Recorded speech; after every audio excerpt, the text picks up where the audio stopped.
ओम शांति। 20 अगस्त 2021। बाबा के महावाक्य। मीठे बच्चे, बाप के राइट हैंड बनना है तो हर बात में राइटियस बनो। सदा श्रेष्ठ कर्म करो। प्रश्न: कौन सा संस्कार सेवा में बहुत विघ्न डालता है?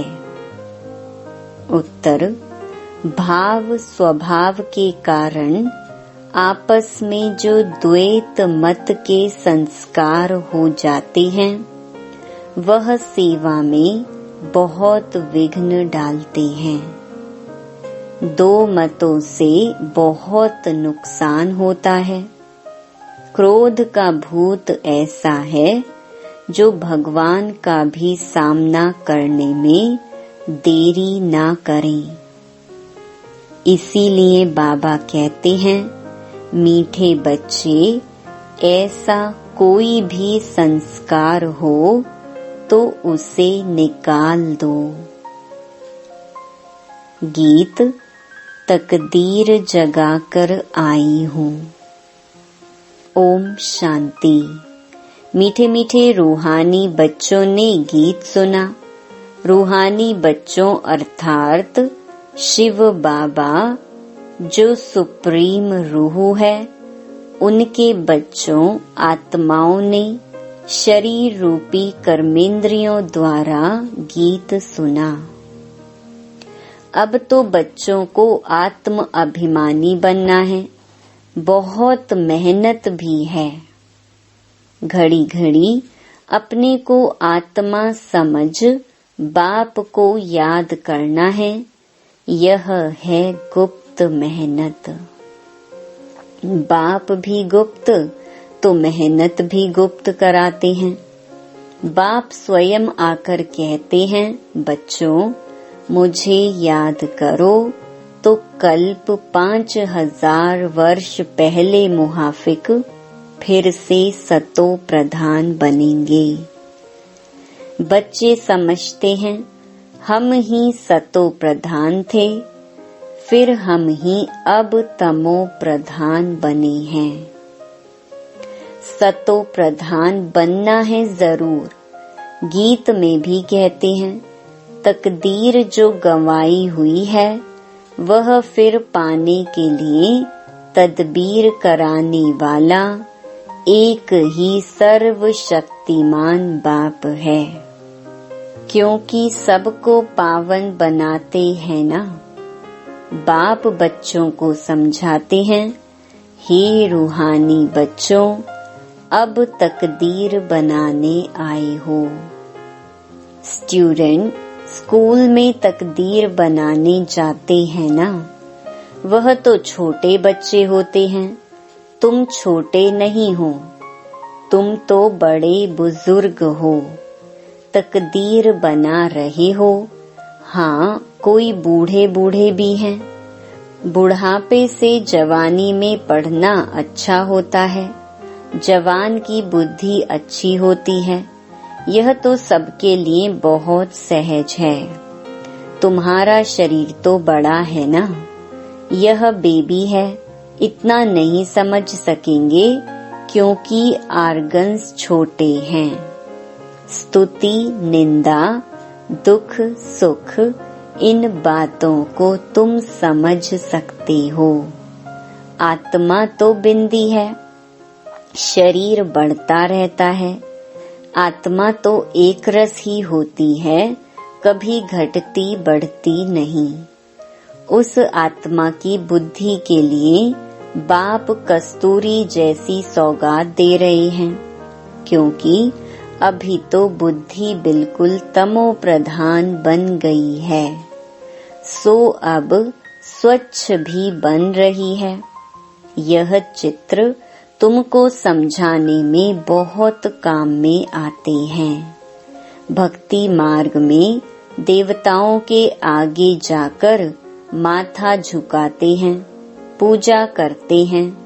आगे तुम भी अंधश्रद्धा से जाते थे, शिव के मंदिर में जाते थे, तुमको यह थोड़े ही पता था कि यह शिव बाबा है। बाबा से जरूर वर्षा मिला है, तब तो उनकी महिमा गाई जाती है। कोई अच्छा काम करके जाते हैं तो उनकी महिमा गाई जाती है। स्टैंप बनानी चाहिए शिव बाबा की। शिव बाबा गीता सरमोनाइजर। यह स्टैंप सहज बन सकेगी। वह बाप सबको सुख देने वाला है। बाप कहते हैं, मैं तुमको सुख धाम का मालिक बनाने वाला हूँ। बुढ़िया भी यह तो समझती होंगी कि हम आए हैं शिव बाबा के पास, जो विचित्र है। जिसने इस चित्र माना तन में प्रवेश किया है। निराकार को विचित्र कहा जाता है। बुद्धि में रहता है, हम शिव बाबा के पास जाते हैं। जिसने यह टेम्परेरी चित्र धारण किया है, पतितों को पावन बनाए मुक्ति जीवन मुक्ति देते हैं, अथवा शांति धाम सुख धाम का रहवासी बनाते हैं। मनुष्य शांति के लिए ही कोशिश करते हैं। भगवान मिले तो शांति मिले। सुख के लिए पुरुषार्थ नहीं करते हैं। बस बाप के पास घर जाएं, भगवान मिले। इस समय सब मुक्ति की चाहना रखने वाले हैं। जीवन मुक्ति लेने वाले सिर्फ तुम ब्राह्मण ही हो। बाकी सब मुक्ति की चाहना रखने वाले हैं। जीवन मुक्ति का रास्ता बताने वाला कोई है ही नहीं। सन्यासियों आदि के पास जाकर शांति मांगते हैं। कहेंगे, मन की शांति कैसे मिले? जो भी रास्ता बताने वाले हैं, वह हैं ही मुक्ति में जाने वाले। मोक्ष क्या होता है, वह भी बुद्धि में नहीं आता है। तंग होकर कहते हैं, मुक्ति में जाएं तो अच्छा है। वास्तव में मुक्ति धाम है आत्माओं के रहने का स्थान। इतने सेंटर्स पर बच्चे हैं, सब जानते हैं कि हम नई दुनिया के लिए राज्य भाग्य लेते हैं। बाबा हमको नई दुनिया का राज्य देते हैं। कहाँ देंगे? नई दुनिया में देंगे व पुरानी दुनिया में देंगे। बाप कहते हैं, मैं संगम पर आता हूँ। मैं न सतयुग में न कलयुग में आता हूँ, दोनों के बीच में आता हूँ। बाप तो सबको सदगति देंगे ना, ऐसे तो नहीं दुर्गति में छोड़ जाएंगे। सदगति और दुर्गति इकट्ठे नहीं रह सकते। बच्चे जानते हैं यह पुरानी दुनिया विनाश होनी है, इसीलिए इनसे प्यार नहीं रखना है। बुद्धि कहती है बरोबर अभी हम संगम युग पर हैं। यह दुनिया बदलने वाली है। अब बाप आया हुआ है। बाप कहते हैं, मैं कल्प कल्प संगम पर आता हूँ। तुमको दुख से छुड़ाए हरि के द्वार ले जाता हूँ। यह ज्ञान की बात है। हरिद्वार कृष्ण का द्वार अर्थात कृष्णपुरी को कहा जाता है। अच्छा, उनके पीछे फिर लक्ष्मण झूला लगा दिया है। पहले हरिद्वार आएगा। सतयुग को हरिद्वार कहा जाता है। फिर राम लक्ष्मण आदि दिखाते हैं। वह बात कोई है नहीं, वह तो बनाई हुई बात है। राम को कितने भाई दे दिए हैं?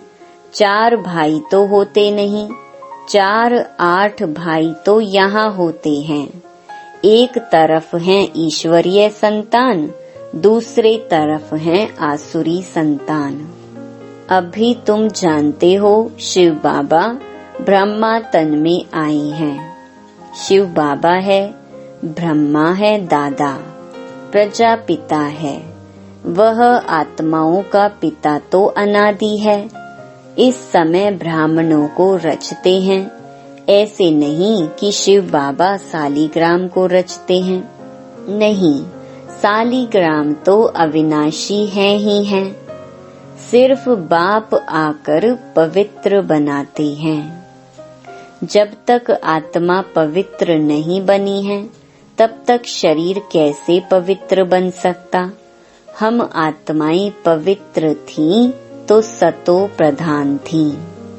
अभी अपवित्र तमो प्रधान है, फिर सतो प्रधान कैसे बने। यह तो सहज समझ की बात है। तुम इस समय खाद पड़ने से पतित तमो प्रधान हो गए हो। अब फिर सतो प्रधान बनना है। हिसाब किताब चुकतू कर सब शांति धाम व सुख धाम में आएंगे। आत्माएं निराकारी घर से कैसे आती हैं, उसकी यादगार भी क्रिश्चियन लोग झाड़ में बल्ब लगाकर मनाते हैं। तुम जानते हो यह सभी धर्मों की अलग अलग शाखाएं हैं। वहाँ से आत्माएं कैसे नंबरवार नीचे उतरती हैं, यह नॉलेज तुमको मिल गई है। हम आत्माओं का घर शांति धाम है। अभी है संगम, वहाँ से सब आत्माएं आ जाएंगी, फिर सब जाएंगे। प्रलय तो होने की नहीं है।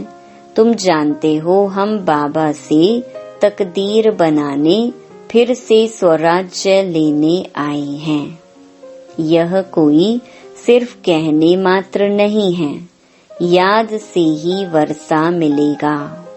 बाप कहते हैं देह सहित जो भी देह के मित्र संबंधी आदि हैं, सबको भूल जाओ। चित्र और विचित्र है ना। विचित्र उनको कहा जाता है जिनको देखा नहीं जाता है। यह बहुत महीन बातें हैं।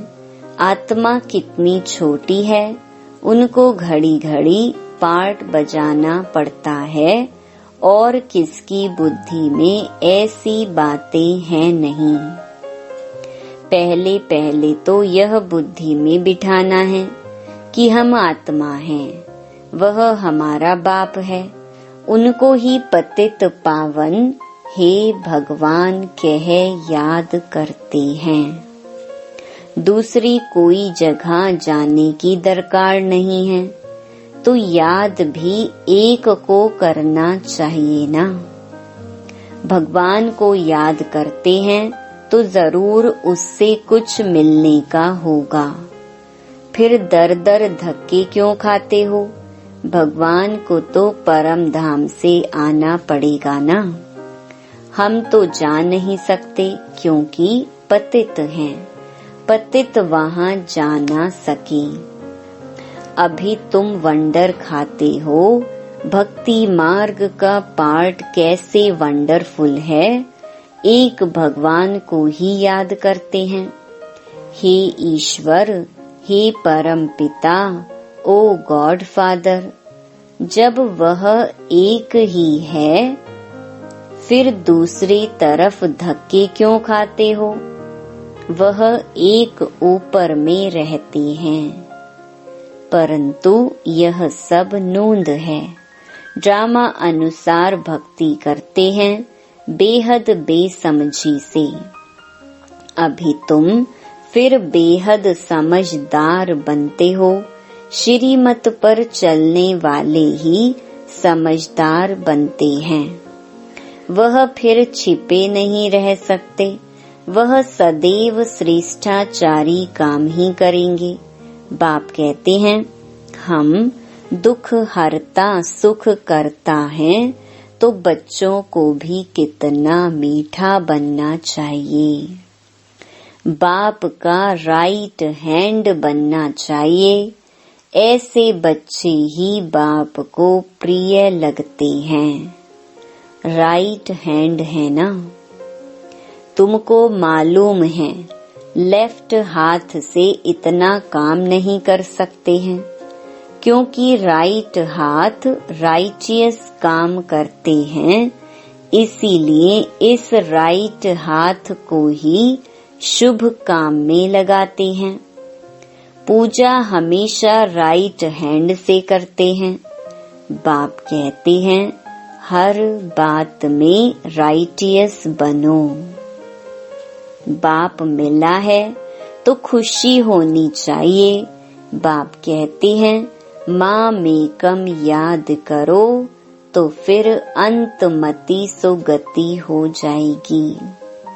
मत और गत व गति करने की मत एक ही है। गाया भी जाता है ईश्वर की गत मत ईश्वर ही जाने। पतित पावन वही है, वह जानते हैं मैं मनुष्यों को पावन बनाए दुर्गति से सद्गति में कैसे ले जाऊंगा। भक्ति मार्ग में कितनी मेहनत करते हैं, परंतु सद्गति होती नहीं, फल कुछ भी मिलता नहीं।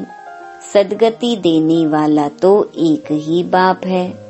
भक्ति में जो जिस भावना से पूजा करते हैं उनको वह फल देने वाला मैं ही हूँ। वह भी ड्रामा में नोंद है, उनको आपे ही मिल जाता है अपने पुरुषार्थ से। अब पवित्र भी अपने पुरुषार्थ से बच्चों को बनना है। बाप कहते हैं मीठे मीठे बाप को याद करो।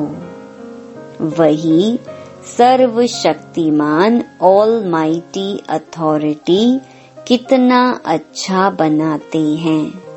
तुम सब कुछ जान चुके हो, फिर बाप से वर्षा ले रहे हो। रचयिता और रचना की नॉलेज तुम्हारी बुद्धि में है। तुम जानते हो यह नॉलेज हमारे में नहीं थी। यज्ञ तप आदि करना, शास्त्र आदि सुनना, यह है शास्त्रों की नॉलेज। उनको भक्ति कहा जाता। उसमें एम ऑब्जेक्ट कुछ है नहीं। पढ़ाई में एम ऑब्जेक्ट रहती है, कोई न कोई प्रकार की नॉलेज होती है। हमको पतित से पावन बनने की नॉलेज पतित पावन बाप ने दी है। सृष्टि के आदि मध्य अंत की नॉलेज बाप ने दी है। यह सृष्टि चक्र कैसे फिरता है, इसमें सभी एक्टर्स पार्टधारी हैं। यह अनादि नाटक बना हुआ है। यह बेहद की नॉलेज तो जरूर होनी चाहिए। तुम बच्चे जानते हो अभी हम घोर अंधियारे से निकल घोर सोझरे में जा रहे हैं। तुम अभी देवता बन रहे हो। यह भी समझाना है कि आदि सनातन तो देवी देवता धर्म है, जिसे हिंदू धर्म कह दिया है। धीरे धीरे ये बात भी समझ जाएंगे। बच्चों को खड़ा होना चाहिए। इसमें तो ढेर बच्चे चाहिए।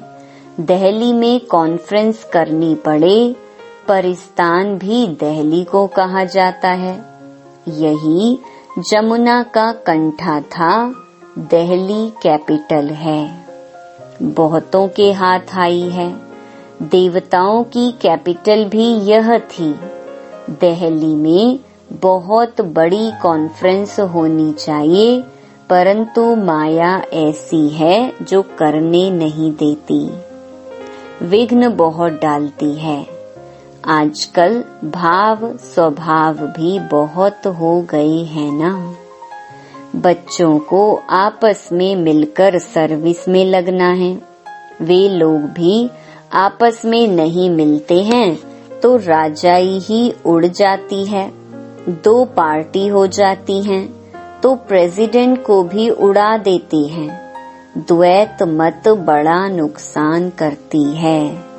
फिर भगवान का भी सामना करने में देरी नहीं करते हैं, नुकसान भी बहुत पाते हैं। क्रोध का भूत आ जाता है तो फिर बात मत पूछो। इसीलिए बाबा कहते हैं गुड़ जाने गुड़ की गोथरी जाने। बाप बच्चों को सृष्टि के आदि मध्य अंत का नॉलेज सुना रहे हैं। अब कोई धारणा करे व ना करे, वह है पुरुषार्थ पर मदार। ऐसे नहीं कोई पर बाबा आशीर्वाद व कृपा करेंगे, इसमें कृपा आदि मांगने की बात नहीं। प्रेरणा से अगर योग और ज्ञान सिखलाना होता फिर तो बाप कहते हैं मैं इस गंदी दुनिया में आता क्यों। प्रेरणा, आशीर्वाद, यह सब भक्ति मार्ग के अक्षर हैं। इसमें पुरुषार्थ करना होता है, प्रेरणा की बात नहीं। तुमको 3 इंजन मिली हैं इकट्ठी, वहाँ तो बाप अलग, टीचर अलग मिलता है, गुरु पिछाड़ी में मिलता है। यहाँ तो यह तीनों ही इकट्ठे हैं। बाप कहते हैं मैं तुमको पूज्य बनाता हूँ, तुम फिर पुजारी बन जाएंगे। बड़ा युक्ति से समझाना है, ऐसा ना हो कोई बेहोश हो जाए। पहले पहले मुख्य है 2 बाप की बात। भगवान बाप है, उनका जन्म शिव जयंती भी यहाँ मनाते हैं। जरूर स्वर्ग का मालिक बनाते होंगे, भारत में ही स्वर्ग था। अभी नरक के विनाश लिए महाभारत लड़ाई खड़ी है। जरूर बाप नई दुनिया की स्थापना कराने वाला भी है। बाप की श्रीमत पर ही हम कहते हैं कि भारत को हम पावन बनाकर ही छोड़ेंगे। अच्छा, मीठे मीठे सिकिलधे बच्चों प्रति मात पिता बाप दादा का याद प्यार और गुड मॉर्निंग। रूहानी बाप की रूहानी बच्चों को नमस्ते। धारणा के लिए मुख्य सार। पहला, जैसे बाप दुख हरता सुख करता है, ऐसे बाप समान बनना है। बहुत मीठा बनना है, सदा शुभ काम करके राइट हैंड बन जाना है। दूसरा, कभी 2 मतें नहीं बनानी है, भाव स्वभाव में आकर 1-2 का सामना नहीं करना है। क्रोध का भूत निकाल देना है। वरदान, फरियाद को याद में परिवर्तन करने वाले स्वतः और निरंतर योगी भव। संगम युग की विशेषता है अभी अभी पुरुषार्थ, अभी अभी प्रत्यक्ष फल, अभी स्मृति स्वरूप, अभी प्राप्ति का अनुभव। भविष्य की गारंटी तो है ही, लेकिन भविष्य से श्रेष्ठ भाग्य अभी का है। इस भाग्य के नशे में रहो तो स्वतः याद रहेगी। जहाँ याद है वहाँ फरियाद नहीं। क्या करें, कैसे करें, यह होता नहीं है। थोड़ी मदद दे दो, यह है फरियाद। तो फरियाद को छोड़कर स्वतः योगी, निरंतर योगी बनो। स्लोगन, जो स्वयं को मेहमान समझकर चलते हैं वही महान स्थिति का अनुभव करते हैं। ओम शांति।